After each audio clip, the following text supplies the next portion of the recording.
Hey everyone, welcome to Tutorials by David. Today we'll be having a how to connect Exness to TradeLocker tutorial. So listen up and let's connect Exness to TradeLocker.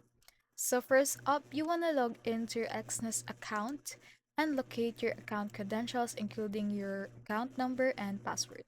After that, next open your TradeLocker and navigate to the Add Broker or Connect Account section.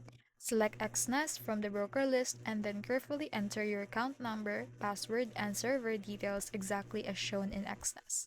After that, once entered, click Connect and wait for the system to verify your credentials.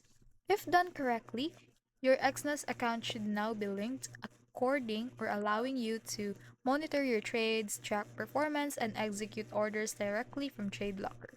Always double check your credentials and ensure you're using secure internet connections to protect your account.